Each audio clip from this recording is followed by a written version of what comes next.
Greetings everybody, greetings companies, exporters, international businesses, trade and business experts. Welcome to all of you to today's webinar on international e-commerce for your business, part of this SBDC Survive and Thrive series.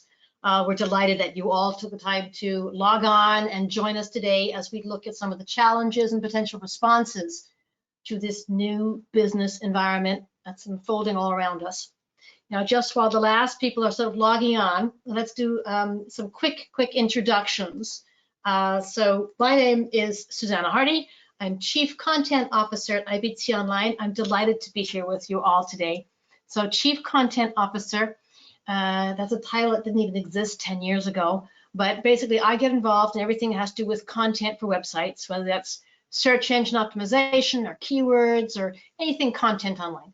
I am really delighted to be joined by my colleague, Samantha. Samantha Sofici has kindly agreed to join me and help out. She is an experienced and very valued business development manager with endless good cheer, can help you out navigating this online world that we're in e-commerce. We are absolutely delighted as well to be joined today by Andy Corrales, who serves as the Executive Director of the State International Development Organization, otherwise known as SIDO. And he's also the Director of the Federal and International Affairs at the Council of State Governments. So before joining that council, Andy was a senior staffer with the House of Small Business Committee, where he played a key role in improving trade relations and trade promotion programs. We're delighted that he's here with us today and can help out. Right, a quick word also on IBT Online, who we are as a company. So we are a U.S. company and we're a private company. We are 100% focused on building, hosting, managing online tools for our clients to help them grow their business. So these basically fall into two categories. We build and manage websites, and we do online marketing. And perhaps our greatest unique selling point, our best USP, if you like, is that we work, think, act globally, and have done so ever since our creation back in 2002. So today's webinar, we've packed with a lot of information, so I'm going to get started right away. We've divided up into 6 sections. First, we're going to let Andy talk about some resources for you all, for companies during this time of social distancing. Then we're going to focus in on the buyer and their journey and what that means, and talking about then the global landscape for e-commerce, and then what choices you as a company have if you're looking at international e-commerce. Then focusing on communicating with your buyer persona, internationally and particularly, and then a summary of action points, helpful resources, takeaways, and some questions. We do hope that you ask some questions. Pop them into the chat box or the question box on your screen. There should be one either on the right or in the bottom chat box. And we have Joelle here, one of our senior online managing director, who's actually helping out as well to help curate and answer any questions. But we have question time at the end for you as well. So without further ado, I'm going to pass over to Andy to talk a little about SIDO and the SBDC and resources that they have. So, Andy. Well, thank you, Susanna. I first want to say thanks again to you and IBT Online for your great partnership. You've been tremendous partners to SIDO in the past 5+ years, and we really appreciate your support to all of our members and our businesses. Also want to thank our partnership with the Small Business Development Centers. We have a great working relationship with them, and this is another resource that we can all work together to help our exporters. So thanks to you both for facilitating this 3 series webinars on e-commerce as well. First, just want to start out just a little background about SIDO. We're a nonprofit, nonpartisan organization. We represent the states and governors' international trade offices. They work on a variety of services that can assist small businesses, both from exporting all types of businesses and investment traction as well. If you don't know your state trade office or their operations, I just wanted to highlight our website. You can reach them at sidoamerica.org. We have a trade directory where you can see the trade services within each state. Next, just want to give you an overview of what our state trade offices do.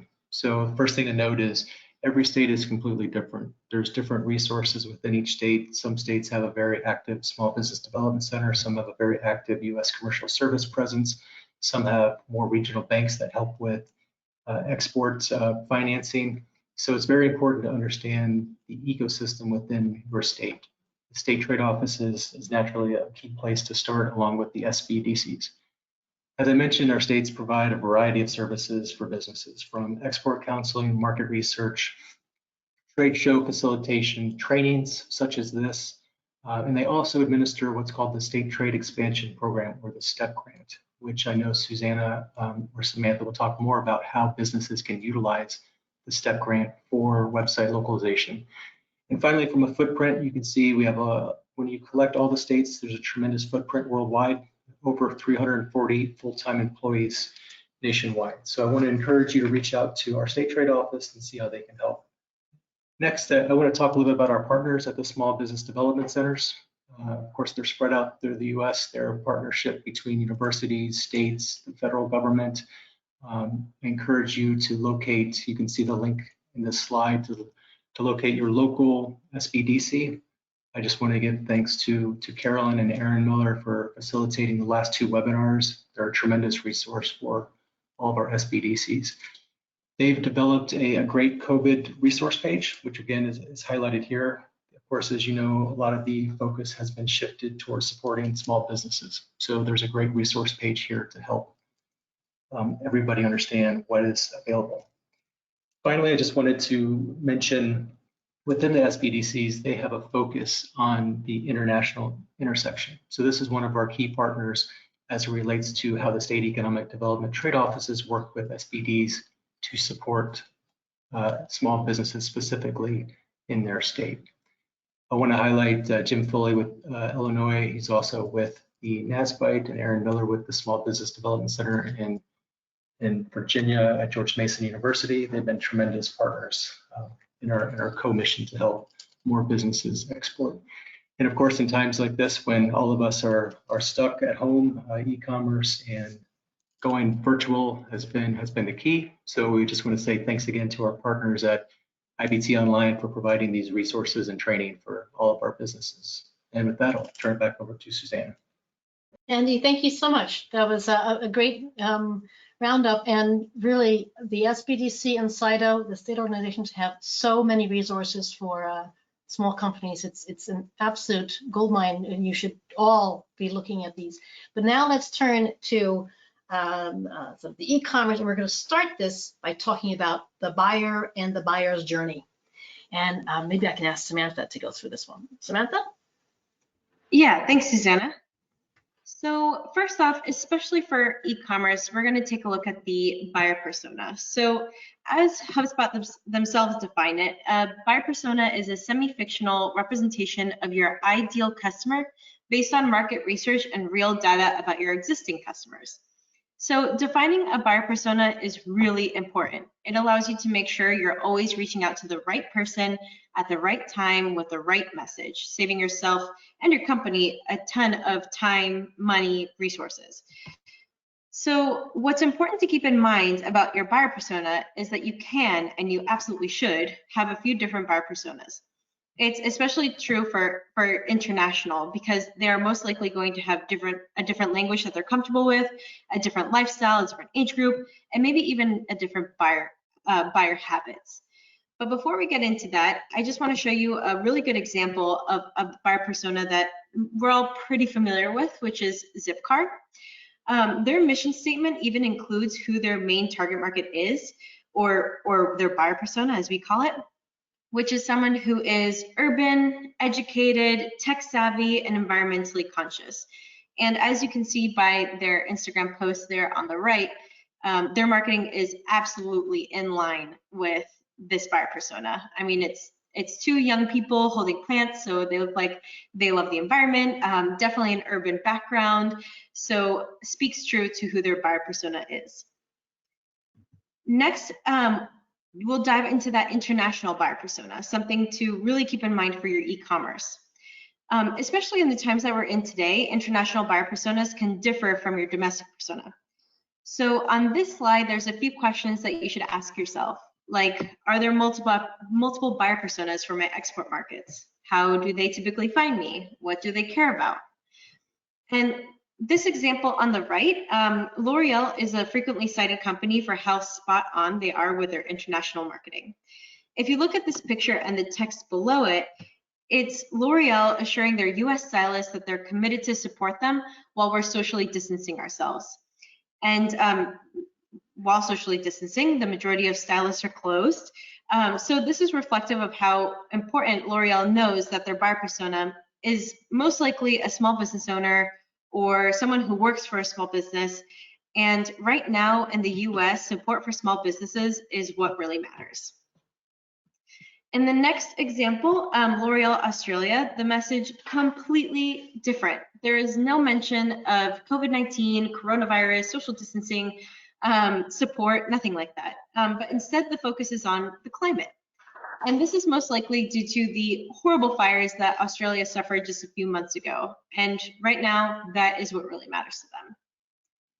And then in the last example of L'Oreal, L'Oreal Brazil is demonstrating to Brazilian customers that they are doing their part to help the people of Brazil by producing hand sanitizer, which is something that they don't typically produce.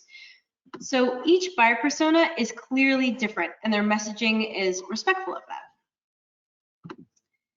So what are your buyer persona's priorities right now? Right now, they're looking after their employees, they're managing costs, they're maintaining supply chains and existing partnerships. But what we're hearing the most and what we're going to help you with in this webinar is survive and thrive, generating sales, exports, and business through e-commerce in this case. And how do we do that? So as of January 2020, more than 4.5 billion people across the globe are on the internet. That's about 60% of the world's population. And last year, about 300 million new users plugged in. So when we analyze the number of people online and their behavior, I really want you to pay attention to the number on the right, which is the average time spent, which is about 7 hours a day, and that's an average. So if there's one takeaway from the slide, it's that across the globe, not just in the United States, not just in developed markets, your customers, your prospects, your leads, your future distributors, future employees, suppliers, everyone your business interacts with is most likely online, and they're spending a lot of time online, and that is not changing anytime soon. And not only are they online, but one of the main things that people are doing is communicating. Again, COVID-19 has massively increased that. Remote working is affecting the way people and businesses are communicating with each other, their employees, their prospects. They're just spending a whole lot more time on social media platforms, on messaging platforms, communicating. So the route out of this for businesses, and that's what we want to focus on, is the positive aspect, will definitely depend on each company's circumstances, especially for e-commerce, but online is clearly an essential key that now has to be adopted and integrated into all aspects of your everyday business life. We all need to try to find new ways and embed innovative online solutions to safeguard your business. And what better way than through localized online tools to help you be found, be understood, and be easier to do business with in those global markets. And with that, I think it's time for one of Susanna's polls. Thank you so much. Samantha, that's terrific. I'm going to launch a quick poll. So I can see we have a lot of registrants, a lot of attendees. And what I'm asking you now is just to take your little mouses, and click on the countries that most correspond to your top target markets at the moment. Are you looking at, oh, by the way, I apologize. I could only add 5 choices. So we've got a big other, but Latin America, Europe, Asia, other, what are your main markets that you're looking at? Oh, thank you for energetically answering that poll. We've still got, the vast majority of you already answered. It's terrific. I can give you a little bit of feedback. A lot of you are interested in Europe. A lot of you are interested in Asia Pacific, and then it splits evenly after that. But thank you very, very much for that. Much appreciated. I'm going to close that poll now and hand back to Samantha to talk about the global e-commerce landscape. Thanks again for replying to that poll. So global e-commerce landscape, Samantha. Yes, thank you, Susanna. So diving in, first we want to look at the numbers. So e-commerce is global trade. First things first, you have to have a sense for how big it is. $3.5 trillion globally in 2019. And out of a total world population of about 7.5 billion, 4.5 billion are online, as we saw before, and 3.4 billion are shopping online, which means about 45% of the world population is buying online. That's huge. And you already know that the United States is a huge e-commerce market, so it won't surprise you that China is an absolute powerhouse with $740 billion in e-commerce as of the end of 2019. But other markets to keep in mind here is Europe in general is also large. If you take the region as a whole, it's about the same size as the US. And on the next slide, you can see a snapshot of e-commerce adoption worldwide. The rate is at about 74% of internet users say they've bought something online in the past month. And I know there's a lot of data points there, but what I find interesting about this graph are the countries that have a greater penetration of e-commerce than the United States, who aren't in the top 10 of B2C global e-commerce numbers that we saw on the previous slide, like Indonesia, Thailand, the Philippines, Poland, Ireland. E-commerce is being adopted worldwide. It's not just in the main markets, and it's actually projected to grow even more. So in the next slide, you'll see the top 10 countries projected e-commerce growth up until 2023. The size, the scope, and the scale of e-commerce opportunity for your products is huge. And this isn't just for B2C, but it's also for B2B, which we'll get into in a second. But as we noted, China remains the dominant player here, but what is really striking is the double-digit growth for all of these countries. And not just double-digit, but really strong, between 20 and 40% growth. And even in the countries that we think of as quote-unquote mature markets, like Australia, the US, and the UK. And that trend is definitely not stopping because of this crisis. So now let's look at the international portion of this, which is what we're interested in. Much of this growth is fueled by cross-border e-commerce transactions. And as you can see, e-commerce sales will outpace brick and mortar sales growth by a 3-to-1 margin. This volume and this value makes it really clear that if you want to grow your grow into your export markets or enter new export markets, you have to be able to market and sell online. Now, before we get into B2B, which is, I know the majority of people on this webinar are probably B2B, I just want to take a look at e-commerce activities. So you'll see that 80% of internet browsers have gone looking or searching for something to buy. And that's why SEO is critical, which we'll get into in a little bit. And 52% of them have actually made a purchase on a mobile device. And that's why having an e-commerce site that is mobile friendly is also very important. And this is also why a local user experience on your site and storefront needs to be a priority, no matter what platform you're using. Then the last piece of the global landscape is B2B e-commerce. So many people think of e-commerce as just selling to individual customers sitting at their kitchen table, and they're surprised of the prevalence of e-commerce for B2B transactions. It's pretty challenging to get consistent data, but by all measurements, it is huge. And at the end of 2018, Statista estimated global B2B e-commerce to be valued at around 10.6 trillion in 2019. That's about 3.5 times the size of the B2C market. And earlier, we noted that the US is the second largest retail e-commerce market, but in B2B, Asia completely dominates, and it dominates by a long way. North America and Europe have just 16% of total B2B online sales, but the vast majority of B2B belongs to Asia, notably from China, Japan, and South Korea. And remember that whether it's B2B or B2C, you are still communicating and engaging with people on the other side, so they'll have very similar buying preferences. So even if your business model is different, you have to remember that nearly all B2B purchases, about 94%, are researched online before contacting a sales rep these days. And a solid 3/4 of B2B buyers do more than half of their purchases online. So what this means is, even if your B2B product or service is at a high price point or very customized, or you take a consultative sales approach, your website has to be compelling enough to encourage that call to action and convince the customer to request a contact. Because guess what? They've already been doing the research on you and most likely all of your competitors. So, or some of your competitors.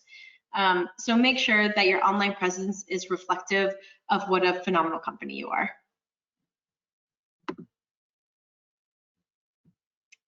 And with that, I hand back to Susanna. Samantha, thank you very much indeed. Let's look now at some of the major options. What are your choices if you're looking at the international e-commerce options for you? One of the first things that it's worth looking at is sort of saying, how do you prioritize your markets? Which market should you go for first? And we're asked this quite a lot. And this obviously, it depends on each company. It depends on where you think your lowest hanging fruit is, or which market would best benefit from a localized presence and an e-commerce enablement. But one thing you could do, and something that we've looked at with companies, is to look at your existing US website as a company, and you can see that okay, the vast majority, in this case nearly 70% of your visitors are from the USA, probably. But there'll be some adventurous folk out there. There'll be some people who have found you even having gone outside their comfort zone. So they've gone outside their linguistic, their entire online comfort zone, for example, from Mexico. And they will have found you despite all the odds and looked at your website. And in this case, what you might do is say, okay, well, this is the tip of the iceberg here. For example, let's take this Mexico example. There's nearly 20,000 people have visited our website, and they, despite the fact we don't even have a Mexican website. Wow. Okay. Now, if we just do some broad brush estimates of what that means, if we were to say if we had a Mexican website, well, a typical conversion rate in the industry is about 2%. So about 2% of people who go on your website actually go on to buy things. So 2% is a very modest, very ordinary, you're not superstar at all, 2% conversion rate. So you say 19,000, 20,000, 2%, that's 40, you have 40 orders a month, 40 conversions a month. What's your average SKU price? We've taken an average of 500. Could be whatever it is for you, work out yourself. And that will give you an estimated monthly sales and an estimated annualized sales. So that's one way of looking at a possible return and a possible sort of saying, what is a possible audience for my localized websites, in this case, prioritizing Mexico. And when we're looking at e-commerce, it's really important to say, I need to have, right from the start, I need to have a place where people can go. I need to say, what is my end goal? So if I'm attracting someone in Brazil, and I know that, the previous example of Mexico, I know that, there are Brazilians out there who are finding me, they would benefit from an e-commerce enablement. I need a place for them to land in Brazil where they're comfortable with.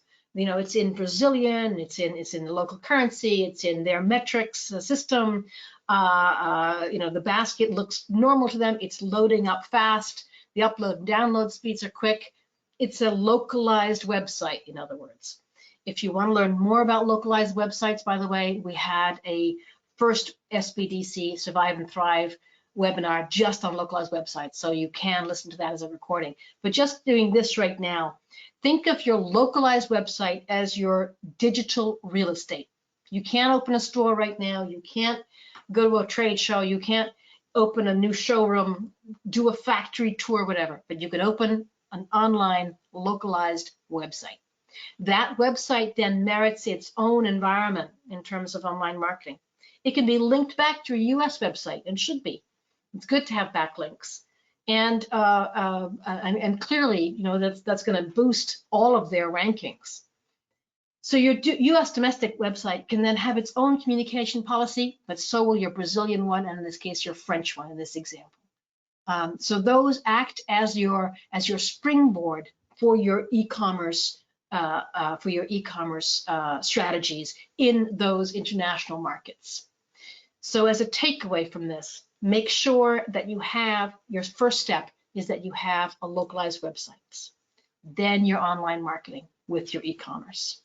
Put the other way around, don't start online marketing and e-commerce without first having a localized website which acts as a place for people to go. It's important to understand this localization phenomenon. It's this whole phenomenon that you know, the web is customer centric.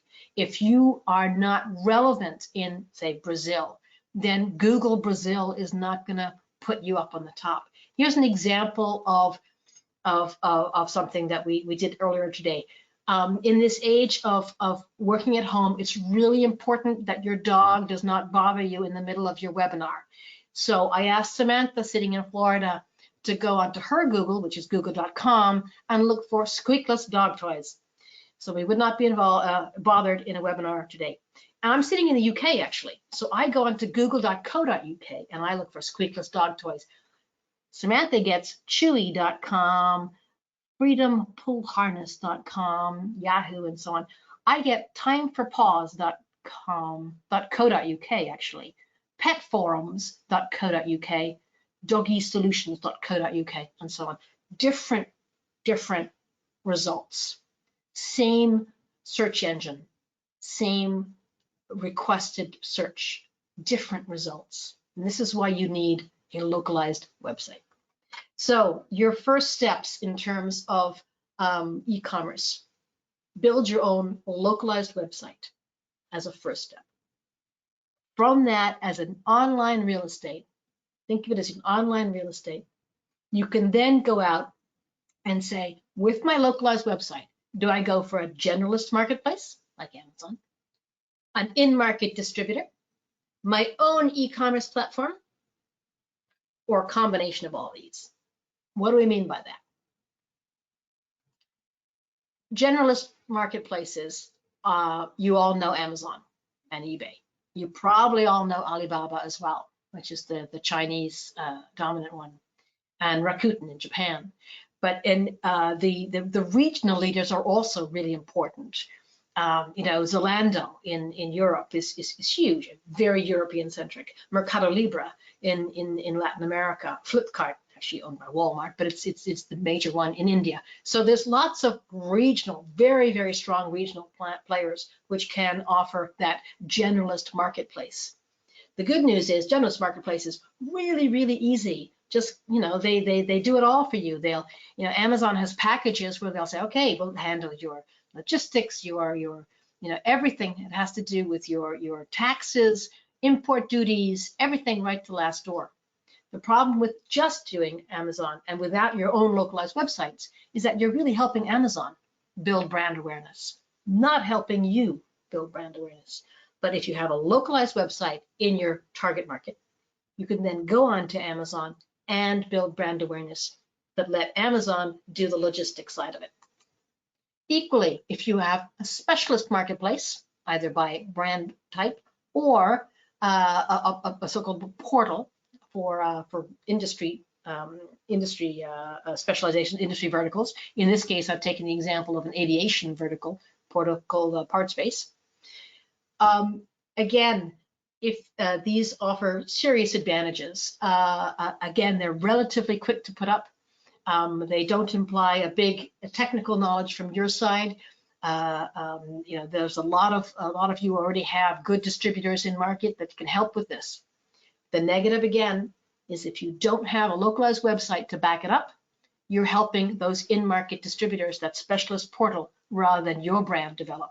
You're not in charge of marketing. You're not in charge of brand development or anything. So again, if you combine the specialist marketplace with a localized website, you get the best of both worlds. Now, for the very adventurous, you can build your own global e-commerce platform.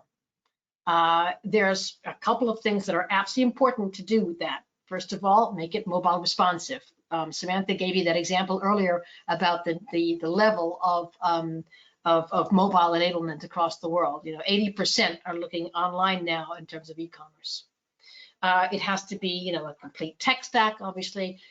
You've really got to have a strong local user experience in each case.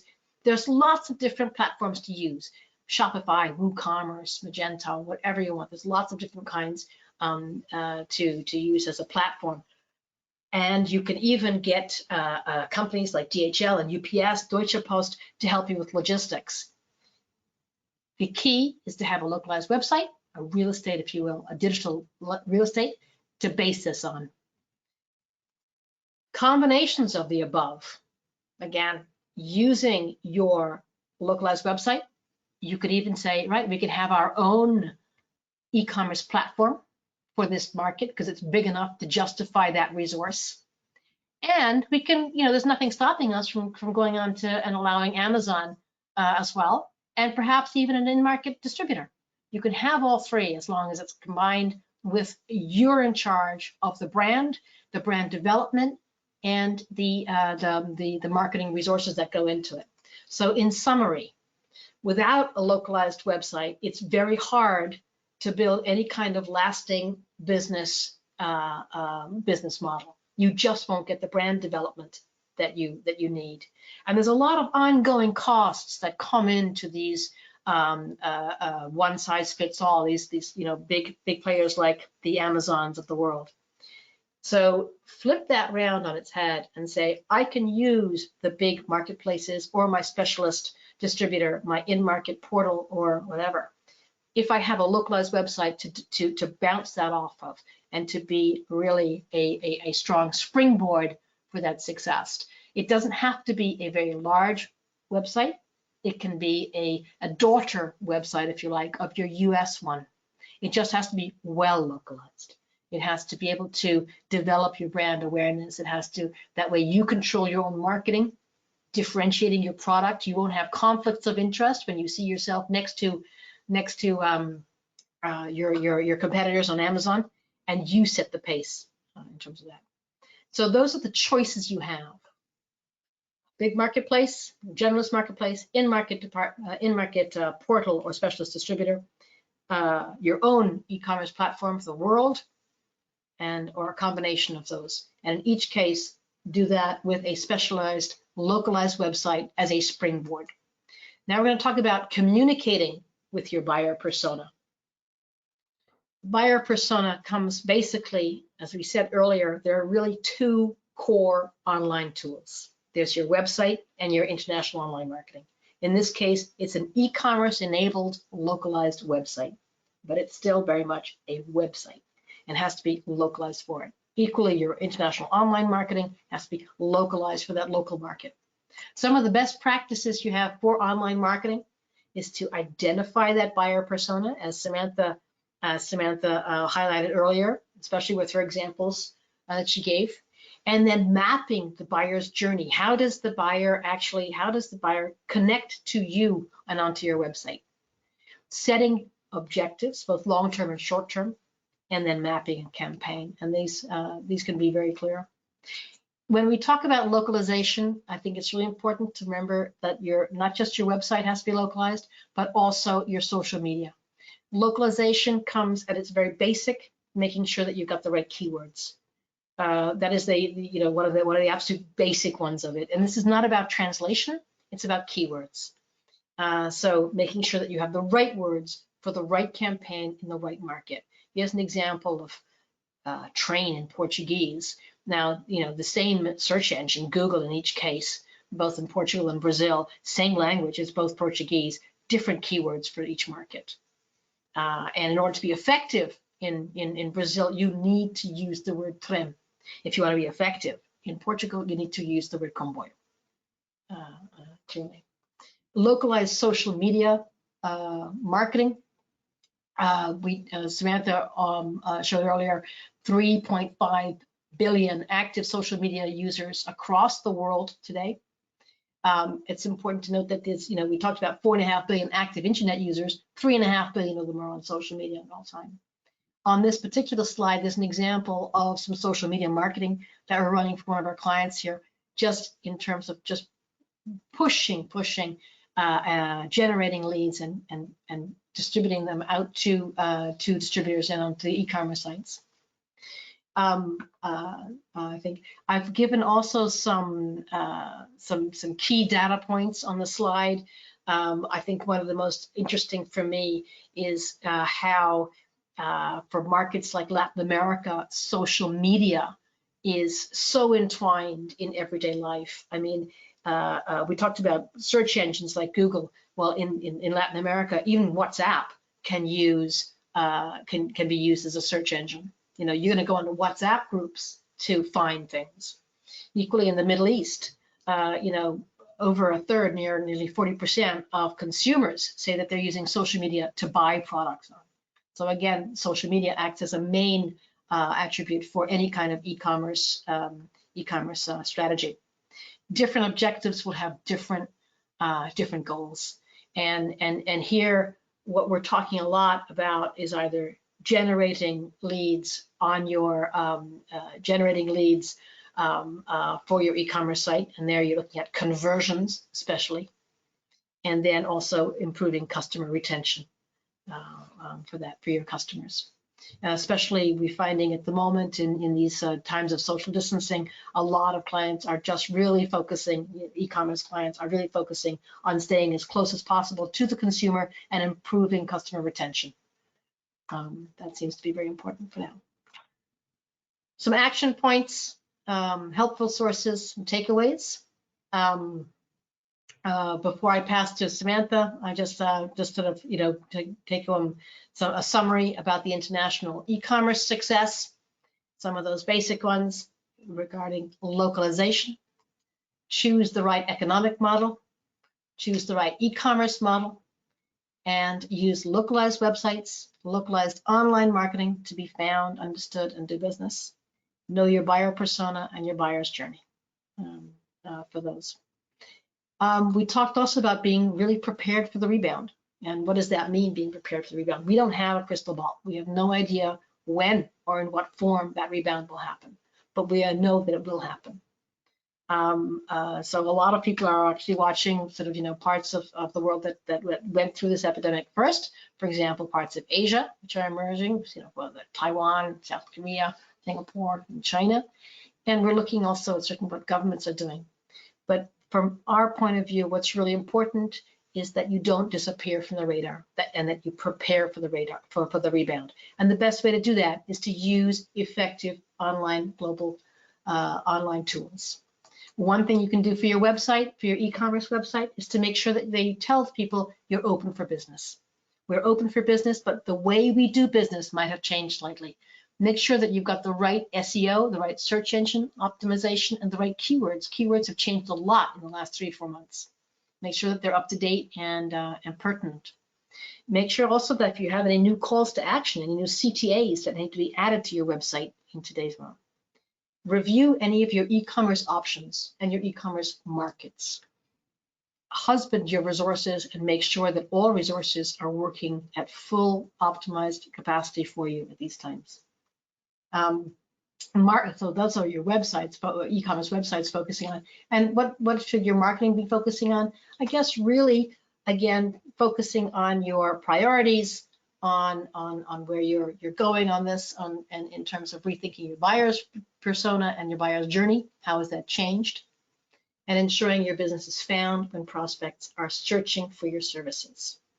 For that, I guess just to conclude from our point of view, we've talked a bit about an option A and an option B, which is all about sort of, website localization.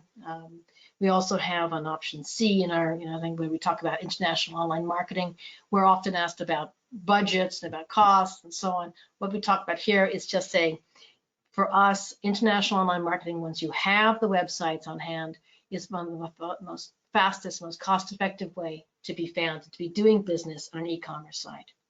We typically recommend a budget of about $900 just in ad spend when you're starting a new market or when you have product launches.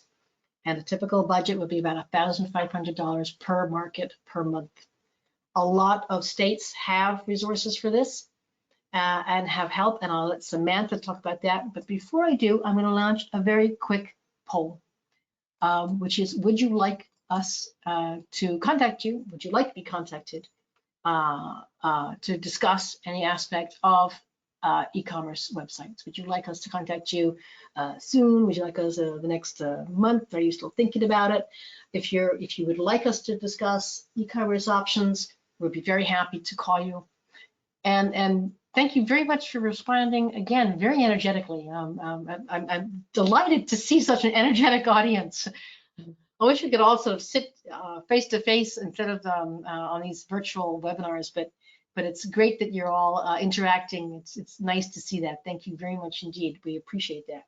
And we will indeed be getting in touch with you soon if you've requested that. With that, I'm just going to close and perhaps just leave to Samantha to go through some of the last resources. Samantha? Yeah, thank you, Susanna, and thank you to who answered that poll. So in terms of helpful resources, Andy covered a pretty good amount of them in the previous slides, but one really helpful resource is actually on the CITO website. If you want to learn about who has what sort of budget for website localization, for international online marketing, for e-commerce, every state is a little different, but a good way to figure out who to talk to in your state is if you go to that link at the bottom of your screen where it says www.citoamerica.org/state trade directory. If you click on your corresponding state, you can check out who your international trade manager is and get in touch with them directly. That is a phenomenal resource if you're wondering about funding for our programs, or maybe once trade missions and trade shows get kicked back up, they have resources for that as well, depending from state to state. And then on your right, you can see a few other really phenomenal parts, like the SBA, the U.S. Commercial Services, Exim Bank, along with, of course, CITO and SBDC. All of these organizations are there to help U.S. companies. So especially in the time that we're in now, please reach out to them. Just talk to as many of these organizations as you can, because there could be some funding, some program that can actually end up helping you. So really take advantage of all of those resources. And on IBT Online, we have a ton of webinars, infographics, helpful blogs that all about the international online environment of a ton of different countries, a ton of different subjects. So please check those out as well. They're all free and they're all made for you guys, for US exporters.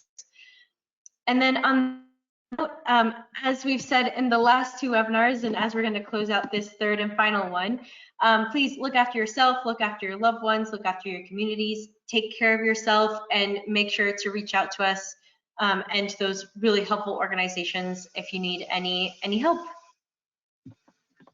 Samantha, fantastic. We've left a little bit of time for some questions. We do have some questions coming in. I tell you what, I'm going to answer the very first one, which is, oops, hold on, sorry, gone too far. If you're interested in listening, we will be sending you a recording of this. Please go to your inbox on Monday, and you should get a recording for this. And sometimes it goes into your junk or your spam folder, by the way. And for some reason, I cannot get to our slide picture of our faces, so I'm going to put it back onto the heart.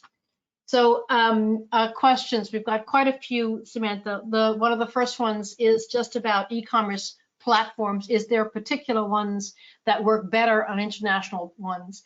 I'm going to answer this if that's okay, Samantha.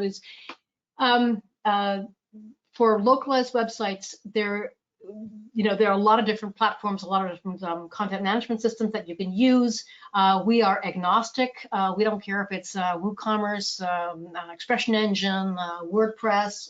We're fine with all of them. But we would say that there are some that do not act that well internationally. So be careful when you, just choose the right one, choose a good one to make sure that they work well in international markets.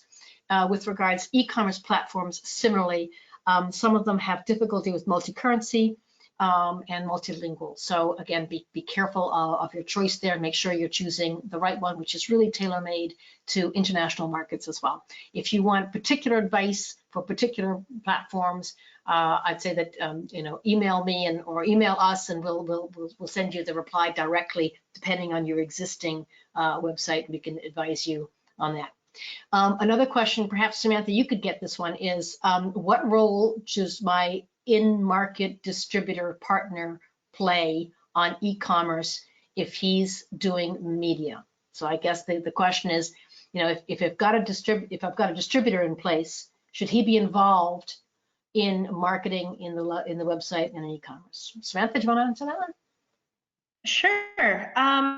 Yeah. So in terms of marketing, we always suggest as best practice for you as the company to take control of your own marketing in the international markets. That's just so that you can maintain control of your messaging, because sometimes distributors have right next to a competitor. So just to keep the messaging consistent, we always suggest that you market your own e-commerce platform. Terrific. Another question we're having now is about digital compliance and what that means for e-commerce. I'm a US company. Do I have to be GDPR compliant if I have e-commerce in Europe? And the answer is a simple one and a very clear one. The answer is yes. GDPR, for anyone not knowing what that is, General Data Protection Regulation, is a strict digital compliance for anybody who interacts with European individuals. So if you have an e-commerce platform and you're looking to go into Europe, it has to be GDPR compliant. That is not so onerous as you might think. It's not as bad as one might fear. In fact, it's perfectly doable. And lots of companies are doing it all the time. If you have an issue with it, let us know. We can help you quite a bit with that. And any website we build is always totally GDPR compliant. I'm getting quite a few questions which are very technical about particular portals and things like that. And I think some of those are very specific. So I will answer those by email directly back to you. But thank you for those questions. But I'm going to keep another one just for the sort of a more general question. Samantha, when we're looking at websites, if you're building websites, who owns the website and the e-commerce platform that we build? Yes, so totally valid concern. Every website and every e-commerce site that we build, the company is the owner of it. We don't own any of the content. We don't own the site. We just help build it and maintain it. Thanks. A couple of questions about QR codes. This is very specific to China, but basically, and also China and some Southeast Asian markets as well. For any kind of e-commerce objectives that you're looking for in China, you will definitely need QR codes on your website for your products. Yes. Again, it's not as onerous as it looks. QR codes could, there are now quite easy ways to have types of iframes that work well for QR codes, but it's a definite must for China and for Southeast Asian markets. Samantha, I'm getting another question about YouTube, and perhaps you could answer that one. It's just, what role can YouTube play? We have a lot of videos. Can I use those on e-commerce sites? Samantha? Yes, absolutely. If you didn't go to our International Online Marketing webinar, the one previous to this, go to touch on YouTube. But YouTube is a phenomenal resource, whether you're doing e-commerce or not, and it's really easy to use. You don't need a huge production budget. You can put subtitles on it. You can put a voiceover on it, and so many more markets. So yes, please use YouTube, regardless with e-commerce or not. Perfect. Thank you very, very much indeed. We said we'd keep you under an hour, so we will do that. We have really enjoyed our Survive and Thrive webinar series with the SBDC, tremendous partners with Cido, with Andy, Aaron, Carolyn from SBDC and Cido. We want to thank you very much indeed for all your help in organizing and preparing these webinars. They are all available online. You will all receive a copy in your inbox. And there's a couple of questions. Yes, please do share them. Yes, of course you can share them. We'd like you to share them. And reach out to us if we can be of any help to you in these times. Reach out to us at IBT Online. We'd love to hear from you as soon as possible. Thank you all so much. Stay safe, stay well. Happy exporting, and we look forward to seeing you online again soon. Take care. Thank you very much. Bye-bye.